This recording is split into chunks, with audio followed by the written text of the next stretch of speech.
በመሃል ሲኤምሲ አፍሪካ ኮንቬንሽን ሴንተር ፊት ለፊት ዘመናዊ ኮምፓውንድ መኖሪያ መንደር ከድሪም ቢልደርስ ሪል ስቴት በ10% ቅድመ ክፍያና እስከ 50% የባንክ ብድር ከ73 ካሬ እስከ 165 ካሬ አማራጭ 100% አንድ ጊዜ ለሚከፍል ደንበኛ አንድ መኝታ በ73 ካሬ 5.3 ሚሊዮን ብር ሙሉ ክፍያ፣ ሁለት መኝታ በ106 ካሬ 7.8 ሚሊዮን ብር ሙሉ ክፍያ፣ 3 መኝታ 136 ካሬ 9.9 ሚሊዮን ብር ሙሉ ክፍያ። ቀስ ብለው በግንባታ ሂደት ለሚከፍሉ ደንበኞች አንድ መኝታ በ73 ካሬ 720 ሺህ ብር ቅድመ ክፍያ፣ ሁለት መኝታ በ106 ካሬ 1 ሚሊዮን ብር ቅድመ ክፍያ፣ 3 መኝታ 136 ካሬ 1.3 ሚሊዮን ብር ቅድመ ክፍያ። የካሬ ዋጋ ከ73000 እስከ 98888 ብር ብቻ። በውስጡ ባለ 5 ኮከብ ሆቴል፣ ዘመናዊ መኪና ማቆሚያ፣ 4 ሊፍት፣ ስታንድ ባይ ጄኔሬተር፣ ኢንዶርና አውትዶር መዋኛ ገንዳ፣ የመሮጫ ትራክ፣ የልጆች ጋርደንና 4000 ካሬ የዌልነስ ሴንተር እስከ 30% ቅናሽ ያገኙ። አሁኑን ይደውሉ። ድሪም ቢልደርስ ሪል ስቴት።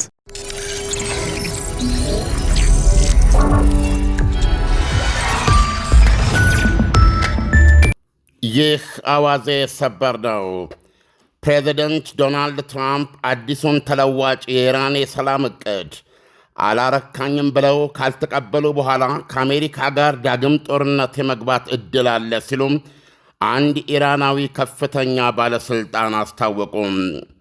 ትራምፕ በአዲሱ ዕቅድ አንጀታቸው መበጠሱን ከገለጹ በኋላ ትናንት አርብ ዕለት እንደውም እኮ ስምምነት ባይደረስ ይሻለናል ብለዋል። ዩኤስ ሜቢ ቤተር ኦፍ ኢፍ ኖ ዲል ኢዝ ሪችድ እሳቸው እንዳሉት። የኢራን ወታደራዊ ጽሕፈት ቤቶች ቃል አቀባይ ብርጋዴር ጄኔራል ሙሐመድ ጃፋር አሳድ ናቸው ተናጋሪው። አሜሪካ አሉ ጄኔራሉ፣ አሜሪካ ለማናቸውምና ለየትኛውም ቃሏም ሆነ ስምምነት ቁርጠኛ ተገዥነት የሌላት መሆኑን ማስረጃዎች አሳይተዋል ብለዋል የሀገሪቱ ዜና አገልግሎቶች እንደዘገቡት። ሲቀጥሉም ጠላት በሕልሙም ሆነ በቁሞ ሊያስበው የማይችል ወይም ከሱ ምናብ ውጭ የሆነ አስገራሚና አስደንጋጭ እርምጃዎች ታቅደውለታል ሲሉ የዋሽንግተንና የኢየሩሳሌምን ሆድ የሚያሸብር ዛቻ ሰንዝረዋል። የኢራን ምንጮች ሁሉም ማለት ይቻላል በሆርሙዝ ሰርጥ ጉዳይ ሀገራቸው ከቶም ፍንክች እንደማትል እያንጸባረቁ ነው። ታስኒም የተሰኘው ከፊል ኦፊሴላዊ ዜና አገልግሎት ዛሬ ሲዘግብ የኢራን እስላማዊ አብዮታዊ ዘብ ኮር በምህጻረ ቃል IRGC በባሕረ ሰላጤው የኢራንን ወደ 2000 ኪሎ ሜትሮች የሚደርስ የዳርቻ ድንበር ላይ የበላይነትን ያሰፈነና ተቆጣጣሪ በመሆኑ ባሕር ኃይሉ ይህን መተላለፊያ የውድ ኢራናውያን ሕዝብ የእንጀራ ገመድና ኃያልነት የደህንነትና የብልጽግና ምንጭ አድርገዋል ብለዋል። ፕሬዚደንት ዶናልድ ትራምፕ ተኩስ አቁም ካወጁበት ካለፈው ወር ጀምሮ ከጦርነቱ መጀመር በፊት የነበረው የሆርሙዝ ሰርጥ የመተላለፊያ ነጻነት እንደነበር ይመለስ በማለት ቢወተውቱምና ቢጠይቁም የኢራን ቋሚ እምቢታ ጥያቄያቸውን ሁሉ የቁራ ጩኸት አድርጎባቸዋል። የኢራን ባለሥልጣኖች አበክረው እንዳስገነዘቡት ከእንግዲህ የሆርሙዝ ሰርጥ መተላለፊያ ያለ ኢራን የበላይ ተቆጣጣሪነት አይታሰብም። ፕሬዚደንት ዶናልድ ትራምፕ ተለዋጩ የኢራን የሰላም ዕቅድ በፓኪስታን በኩል መድረሱ ከተገለጸበት ሰዓት ጀምሮ የሚሰጧቸው ግብረ መልሶች ብዙና የተለያዩ ሆነዋል። ትናንት በዋሽንግተን ሰዓት አቆጣጠር ከሰዓት በኋላም በኢራን አዲሱ ሐሳብ አልረካውም አሉ። ኢራኖች ስምምነት መድረስ ወይም መዋል ይፈልጋሉ፣ ነገር ግን እኔ አልረካውበትም በማለት ነበረ ለዋይት ሃውስ ጋዜጠኞች የገለጹት። በዚያው ቃለ ምልልስ ትራምፕ ኢራናውያን ስምምነት ለመቀበል የመቻሉ ጤንነታቸው እንደሚያጠራጥራቸው ገለጹ። ተራምደዋል፣ ነገር ግን እዚያ ይደርሱ ዘንድ እርግጠኛ አይደለሁም በማለት ምክንያቱንም ሲያስረዱ እርስ በርሳቸው እየተባሉ ነው ብለዋል። ለጥቀው ደግሞ ቀጣይ ምን እርምጃ መውሰድ ሊኖርባቸው እንደሚችል ተደመሙ። ላፈነዳዳቸውና ለዘላለም ዓለሙ ላጥፋቸው ወይስ ስምምነት ለመድረስ ልጣጣር የሚል ነው ብለዋል አማራጫቸው። ምሽቱን ከዋሽንግተን ርቀው ፍሎሪዳ ውስጥ በተካሄደ አንድ ዝግጅት ላይ ደግሞ ምናልባትም እኮ ለአሜሪካ የሚሻላት ከኢራን ጋር ምንም አይነት ስምምነት ባይደረስ ነው ብለዋል። ምክንያቱም አለው ለጥቀው ምክንያቱም ይህን ነገር ዓመት ሙሉ እኝ ብለን ልንይዘው አንችልም፣ በጣም ተንዛዛ ቆየኮ ብለዋል። ፕሬዚደንት ዶናልድ ትራምፕ በብዙ ሚሊዮን ኮፒ ተሽጧል የሚሉትና በጉዳዮች ላይ ውል የመቀየስ ንግስናቸውን ያሳያል የሚሉት ዚ አርት ኦፍ ዲል ሜኪንግ መጽሐፍ ደራሲ ናቸው። ይሁንና ወደ ሥልጣን ከመጡ ጀምሮ የዩክሬንንም ሆነ የኢራንን ጦርነት ማቆም የሚችል ውል አሊዝ አልሰራ ብሏቸዋል። አንዳንድ ትንተናዎች ደግሞ የሆርሙዝ ሰርጥ ላይ የተፈጠረው ማነቆ አሜሪካና ኢራን ሊታገሱት ይቻላቸዋል፣ ዋጋውና ፍዳው የቀሪው ዓለም ነው ይላሉ። ይህ ግጭት በአፈሙዝ ወይም በአፈ ከንፈር መፍትሔ ጠፍቶለት በተንዛዛ ቁጥር ኢራን ጂኦግራፊ የሰጣትን ሆርሙዝ ሰርጥ የሚባል ኒውክሌር ቦምብና የእሱ ቀጥተኛ ውጤት የሆነውን አዲስ ክልላዊ ሥርዓት ራዕይን ዓለም ተቀባይነት እየሰጠልኝ ነው ብላ ታምናለች ይላሉ። ሐሙስ ዕለት አይታዬ አይሰሜ ሦስተኛው መንፈሳዊ መሪ አያቶላ ሞጅታባ ካሜኒ ለሕዝባቸው ባስተላለፉት የጽሑፍ መልእክታቸው በአገሪቱ ሚዲያ የተነበበ በአሜሪካ ላይ ድል ተቀዳጅተናል ሲሉ ገልጸው የኢራንን የሰርጡ አሳዳሪነት አውጀዋል። ትራምፕ የኢራንን ወደቦች አቅበው የባሕር ኃይል ዕቀባቸው ላይ በመመካት የሚያጣድፈኝ ነገር የለም ብለዋል። ኤክስፐርቶች እንደሚሉት ደግሞ የትራምፕ ከበባና ዕቀባ በማዕቀብ የደደረውን የኢራንን ጫንቃ እስኪሰብረው ሳምንታት ይፈጅበታል ይላሉ።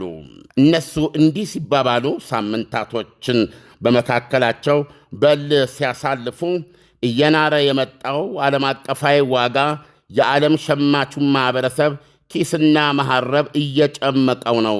ግጭቱ በዚሁ ያለ ውጤት ከገነተረ ደግሞ የዓለም ሸማቾችን ለከፉ ክውታዎች የሚዳርግ ቀውስ ይሆናል ሲሉ ያስጠነቅቃሉ። ኢሳያስ እዚህ ላይ ያለ ነው። እንግዲህ ዓለም መቼስ የአሜሪካና የኢራን ጉዳይ በየዕለቱ አዳዲስ ነገር እየወለደ ነው የሚመጣው። ዶናልድ ትራምፕ ስምምነት ባናደርግ ይሻላል ሲሉ ምን ለማለት ነው? ስለ እውነት እዚህ ላይ ለእኔም ግልጽ አይደለም። ምናልባት ሁኔታው በዚሁ ቢቀጥል ማለታቸው ነው የሚመስለኝ። አሁን ያለውን ሁኔታ የሚቀይር ስምምነት ሳናደርግ ሳያስጨንቀን ሁኔታው በዚሁ እንዲቀጥል ብንተው ለእኛ ይሻለናል ሲሉ ኢራኖች ላይ ወደ ወደቦቻቸው የሚገባ የሚወጣ እንዳይኖር፣ እንደዚሁም ደግሞ ሆርሙዝ ሰርጥንም በተመለከተ ሁለቱም ናቸው አሁን ሆርሙዝ ሰርጥን እየዘጉ ያሉት፣ ኢራንም በፊኗ በራሷ በኩል አሜሪካም እና አሜሪካ የምትዘጋው ማንኛውም መርከብ ለኢራኖች የጠየቁትን ገንዘብ ሰጥቶ የሚሄድ መርከብ ካለ ትይዛለች። ስለዚህ ኢራኖች የሆርሙዝ ሰርጥን የራሳቸው በማድረግ ምንም ተጠቃሚ እንዳይሆኑ፣ ወደ ወደቦቻቸው ደግሞ ምንም ነገር እንዳያስገቡ፣ ከወደቦቻቸው በኩል ምንም ነገር እንዳይወጣ በማድረግ እስከዛሬ ድረስ እውነቱን ለመናገር ኢራኖች ብዙ መከራ ያሳለፉ ቢሆንም ድብደባዎችን ጨምሮ በማዕቀበል አብረው የኖሩ ቢሆንም የዚህ አይነቱ የባህር ከበባ ግን በአይነቱ የተለየና ለዚህ ያልተዘጋጁና ልምድም እንደሌላቸው ነው የሚነገረው።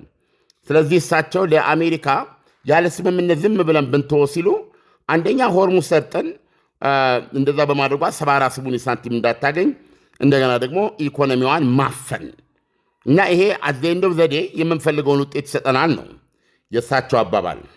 በሌላ በኩል ግን ቀሪው ዓለም ግን በሆርሙዝ ሰርጥ በኩል የሚያልፍ ነገር አያገኝም ማለት ነው። ኢራን ደግሞ ያለችው ምንድነው? አሜሪካን የምትቀጥል ከሆነ በተኩስ ጭምር እመታለሁ ነው ያለችው፣ ምንም መርከብ እንዳይተላለፍ ሆርሙዝ ሰርጥን። ስለዚህ ሆርሙዝ ሰርጥን ዘግተው ነው የሚቆዩት ማለት ነው። እና ሆርሙዝ ሰርጥ ተዘግቶ በቆየበት ሁኔታ ዓለም አሁን አብዛኛው ዓለም በተወሰነ ደረጃም ቢሆን ያለውን ሁኔታ ተቋቁሞ የሚገኘው እንደየአቅሙ ስትራቴጂክ ሪዘርቭ የምትለው ነገር አለ፣ ለነገ ብሎ የሚይዘው አለ።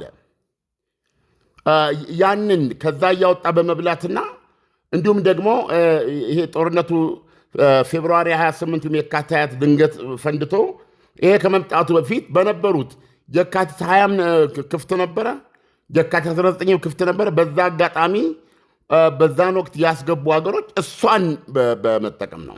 ስለዚህ አሁን ይሄ ሪዘርቭ ይሄ መጠባበቂያ እያለቀ ሲሄድ እንደየሀገሮች አቅም እንዴት ነው የሚቀጥለው? ለዚህ ነው በሾክ ደረጃ ጣጣዎች ያስከትላል እያሉ ኤክስፐርቶች እየተናገሩ ያሉት። ስለዚህ ሁለቱ ሀገሮች አሜሪካና ኢራን ይሄንን ነገር ይታያል። ሳምንቱ ያለፈ በሄደ ቁጥር የታባት ዋጋውን እያገኘ ይሄዳል ሲባባሉ፣ ኢራን ደግሞ ምንም አልሆንም የባሰበት እንትን ይበል ሲባባሉ፣ በመሃል ግን ዓለም ነው የሚጎዳው፣ ዓለም ነው የከበደ ዋጋ የሚከፍለው የሚሉት ስለዚህ ነው። ስለዚህ ዶናልድ ትራምፕ ምንም እኮ ባንዋዋል ለአሜሪካ ይሻላታል ያሉት ይሄን ይመስለኛል። ዓለም አሁን ይሄ ከሆነ እንግዲህ ኢራን አሁን አሜሪካ ሆርሙዝን ከባ ተቀምጣለች። ይሄ ማለት ደግሞ ማናቸውም መርከቦች በዛ በኩል አይወጡም አይገቡም ማለት ነው። አሜሪካ ከኢራን የሚወጡትን፣ ኢራን ደግሞ ከሆርሙዝ ሰርጥ ዙሪያ ያሉ አገራቶችን እንደገና አሜሪካም ሆርሙዝን መግቢያና መውጫውንም ትቆጣጠራለች። ለምን ለኢራን ከፍሎ የሚሄድ መርከብ ካለ ታስቆመዋለች። ስለዚህ ስሙኒ እንዳታገኝ ማለት ነው። ይሄ ደግሞ ከሆነ ኢራን ሌላ መርከብ ማንም መተላለፍ አልፋለሁ ብሎ የመጣን ደግሞ ባለፈው እንዳደረገችው ተኩሳ ትመታለች። ያ ማለት ዓለም በሌላ መልኩ ደግሞ ስትመለከተው ይሄ ከበባ ከጸና እተኩሳለሁ፣ የአሜሪካንን ባህር ኃይል እመታለሁ ማለት ኢራን አሁን ካለችበት አንጻር ወደ አሜሪካ ተኮሰች ማለት ወደ ተፋፋመ ጦርነት ውስጥ አይገባም ወይ? ይሄ ደግሞ ማንን ይጎዳል? ይሄ አሜሪካ ላይ አይደለም። የሚተላለፉ መርከቦች በሆርሙዝ ሰርጥ እንዳይተላለፉ እመታለሁ ነው። የተመቱ መርከቦች አሉ። አሁን በዛን ጊዜ 2 መርከቦችንም መታ ተሳፍራ ወደ ወስዳለች። ኢራን ትመታለች ማለት ነው። ከዚህ በፊትም እኮ ባህረተኞች ሞተዋል። 5 ይሁኑ ወደዚህ ገደማ የተለያዩ ነዳጅ ጫኝ መርከቦች ተመተው እንደዛ ሆነዋል። ስለዚህ አሁን ኢራን ሆርሙዝ ሰርጥን የምትዘጋው ወታደራዊ እርምጃ በመውሰድ ነው። መርከቦች በዛ በኩል እንዳያልፉ ያላትን ክልከላ የምታጸናው ሲመጡ በመተኮስ ነው፣ በመምታት ነው። ይሄም ባህረተኞችን ይገላል፣ መርከቡ ላይ ጉዳት ሊያመጣ ይችላል። እነዛን ትይዛለች። ስለዚህ በሁለቱም በኩል ጦርነቷን ሆርሙዝ ሰርጥ ላይ ስለሆነ ሆርሙዝ ሰርጥ ለቀሪው ዓለም አገልግሎት የማይሰጥበት ሁኔታ ላይ ነው ያለው። ይሄ አይነት ስቴልሜት፣ ይሄ አይነቱ ፍጥጫ በመጨረሻ ላይ የኢራንን ጫንቃ ነው የሚሰብረው ነው ትንተናው። ምክንያቱም የዶናልድ ትራምፕን ገለጻ በቀን $500 ሚሊዮን የምታገኝ ሀገር ናት ነዳጅ ሸጣ፣ በተለይ ከዚህ ከጦርነቱ በኋላ። ስለዚህ አሁን ይሄንን ነዳጅ ስለማትሸጥ ያላት የነዳጅ ክምችትም ከአፍ እስከ ገደፎ ስለሚሞላ ግዴታ መውጣት መሸጥ ስለማትችል ማምረት ማቆም አለባት። ማምረት ማቆም ውስጥ ከገባች ይሄ ቴክኒካል ጉዳይ ነው። የነዳጅ ጉድጓዶቿ ለዓመታት የመስራት ችግር ያጋጥማቸዋል የሚሉት። ስለዚህ ያላት አማራጭ አትዘንደው ዘዴ የምፈልገውን ውል ይዛ ትመጣለች። የሥራ አጥ ቁጥር ከፍተኛ ነው። ያው ከዚህ በፊት አብራርተነዋል እና ይህን የሚመጣውን የኢኮኖሚ የኢኮኖሚ ጫና አትቋቋም። እንደውም አንድ ኤክስፐርት ያሉትን የሚድል ኢስት ኢንስቲትዩት ያሉት ምንድን ነው? እሳቸው በወራት ነው ያስቀመጡት። እንግዲህ ሳምንታት ማለት 10 ሳምንታት 2 ወር ተኩል ማለት ነው። በዚህ ደረጃ የሚቀጥል ከሆነ ይሄኛ ከበባና እቀባው የሚያመጣው እጦት ችግር ኢራን ውስጥ አገዛዙ በስካውኑ መንገድ ሊበትነውና ሊቋቋመው የማይችል ከፍተኛ ቮሉም ያለው ህዝባዊ ቁጣ ሊያመጣበት ይችላል እስከ ማለት ደርሰዋል። አሜሪካ አይደለም እኛ ኤክስፐርት። ስለዚህ አሁን እነዚህ ሀገሮች በጊዜው ውስጥ በዚህ መንገድ ሲፋለሙ ግን እያንዳንዷ የምታልፍ ቀን ግን ለእኔና ለአንተ ለመሳሰሉ የዓለም ህዝቦች ፍዳ ታስከፍላለች ነው ያለው። እንግዲህ ዓለም አሁን እንግዲህ በዚህ ከቀጠለ አሁን ካለው አጠቃላይ ነባራዊ ሁኔታ ስንመለከት አሜሪካ ሆርሙዝን በዚህ መንገድ አፍና ከያዘችው የኢራን አሁን ባለበት ሁኔታ መቀጠል የሚያስችል ቁመና ላይ ነው ወይ ያለችው? እኛ ማለት የምንችለው ኢራን የምትለውን ነው። አዎ እዛ ቁመና ላይ ነን ያለ ነው። አሁን አሜሪካኖች አሁን ሐሳባችንን ካልተቀበሉ ጦርነቱ እንዲቀጥል እንጠብቃለን። ጦርነቱ ደግሞ የሚቀጥል ከሆነ ያ ድብደባ የሚቀጥል ከሆነ ሊያስቡት የማይችሉት ቢዮንድ ዜር ኢማጂኔሽን የሆነ ክውታና መገረም ውስጥ የሚከታቸው ነገር እናሳያቸዋለን። ኢራኖች በዚህ ነው እየሰጡ ያሉት።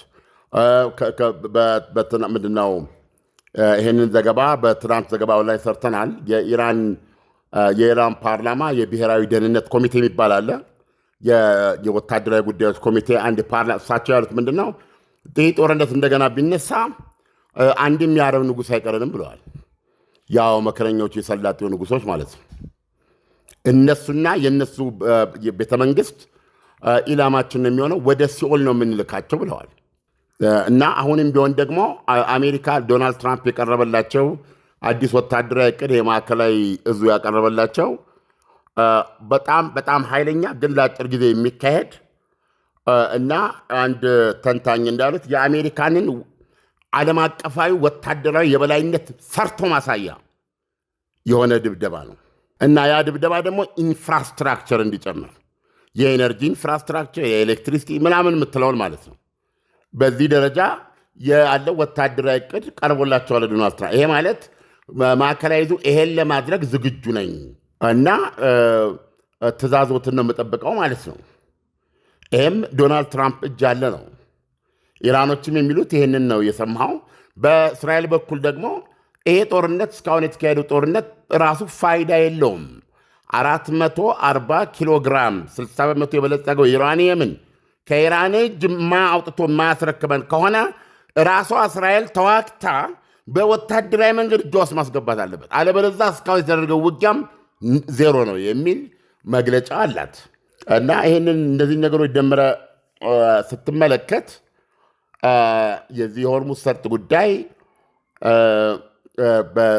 በጦርነትም ድርድርም ሊፈታው ያልቻለ እውነቱን ለመናገር ብዙ ተዋናዮችን ወደ ዓለም እየጨነቀው ነው እኮ። እንደዚህ አይነት ነገር ሲኖር መጥፎ ነው።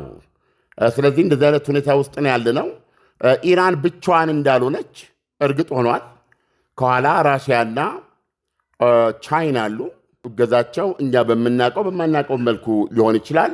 ሁለተኛ አሁን ይሄ ያሉ አንዳንድ ዘገባዎች እንደምናነበው ዶናልድ ትራምፕ የጀርመኑ ቻንስለር ሜርዝ ምን አሉ? አንድ ትምህርት ቤት ሲጎበኙ ነው ኢሳያስ፣ አቤት አቤት ኢራኖች እኮ አሜሪካንን እኮ አዋረዷት እናንተ ብለው ተናገሩ። አሜሪካን ላይ ጥባጥቤ ነው እየተጫወቱባት ያሉት ብለው ተናገሩ። ይሄ እጅግ ቆጥቁጧቸዋል ዶናልድ ትራምፕን። ዶናልድ ትራምፕ አሸንፊያለሁ ብለው ነው የሚናገሩት። በውጊያ ደረጃ አሸንፊያለሁ። የት አለ ኢራን? አየር ኃይል አላት? ባህር ኃይል አላት? እንደዚህ ያላት እያሉ ይጠይቃሉ። ዞሮ ዞሮ መቼ ምንም ነገር መለካት ያለበት ከውጤት ነው። ከውጤቱ አንጻር በሆርሙዝ ሰርጥ ላይ ያለው ችግር ሊፈታ አልቻለም። ስለዚህ አሁን አሜሪካ በጀርመን ካላት ጦር ኃይል ውስጥ 15 በመቶ የሚሆነውን 5,000 ወታደር ወደ ሀገሯ ልትመልስ ነው። እና ኤክስፐርቶች ምንድን ነው የሚሉት? ይሄ ደግሞ ለራሽያው ፕሬዚደንት ቭላዲሚር ፑቲን ለማመን የማይችሉት ዜና ነው የሚሉት። እና ነገሮች እየተወሳሰቡ አንዱ ችግር በላዩ ላይ ሌላ ችግር እየፈጠረ የመሄድ ዕድሉ ከፍተኛ ነው። ይሄ በጣም ጠንቀኛ ጦርነት ነው እና ሁኔታው የሚገኘው እዚህ ላይ ነው። ኢሳያስ ዓለም በእርግጥም ሁኔታዎቹ እጅግ በጣም እየተወሳሰቡ ነው። ከአሁን ቀደም አንተ እንዳልከው ሆርሙዝ ለኢራን ኒኩለር ሆኗታል ማለት እንችላለን። ዓለም እያንዳንዱን ዜና እየተከታተልን ይዘን እንቀርባለን። ለአሁኑ ትንታኔ ከወዲሁ አመሰግናለሁ። መልካም አዳር ይሁንልህ። መልካም አዳር። በመሃል ሲኤምሲ አፍሪካ ኮንቬንሽን ሴንተር ፊት ለፊት ዘመናዊ ኮምፓውንድ መኖሪያ መንደር ከድሪም ቢውልደርስ ሪል ስቴት በ10% ቅድመ ክፍያና እስከ 50% የባንክ ብድር ከ73 ካሬ እስከ 165 ካሬ አማራጭ 100% አንድ ጊዜ ለሚከፍል ደንበኛ አንድ መኝታ በ73 ካሬ 5.3 ሚሊዮን ብር ሙሉ ክፍያ፣ ሁለት መኝታ በ106 ካሬ 7.8 ሚሊዮን ብር ሙሉ ክፍያ፣ 3 መኝታ 136 ካሬ 9.9 ሚሊዮን ብር ሙሉ ክፍያ። ቀስ ብለው በግንባታ ሂደት ለሚከፍሉ ደንበኞች አንድ መኝታ በ73 ካሬ 720 ሺህ ብር ቅድመ ክፍያ፣ ሁለት መኝታ በ106 ካሬ 1 ሚሊዮን ብር ቅድመ ክፍያ፣ 3 መኝታ 136 ካሬ 1.3 ሚሊዮን ብር ቅድመ ክፍያ። የካሬ ዋጋ ከ73000 እስከ 98888 ብር ብቻ። በውስጡ ባለ 5 ኮከብ ሆቴል፣ ዘመናዊ መኪና ማቆሚያ፣ 4 ሊፍት፣ ስታንድ ባይ ጄኔሬተር፣ ኢንዶር እና አውትዶር መዋኛ ገንዳ፣ የመሮጫ ትራክ፣ የልጆች ጋርደን እና 4000 ካሬ የዌልነስ ሴንተር እስከ 30% ቅናሽ ያገኙ። አሁኑን ይደውሉ። ድሪም ቢውልደርስ ሪል ስቴት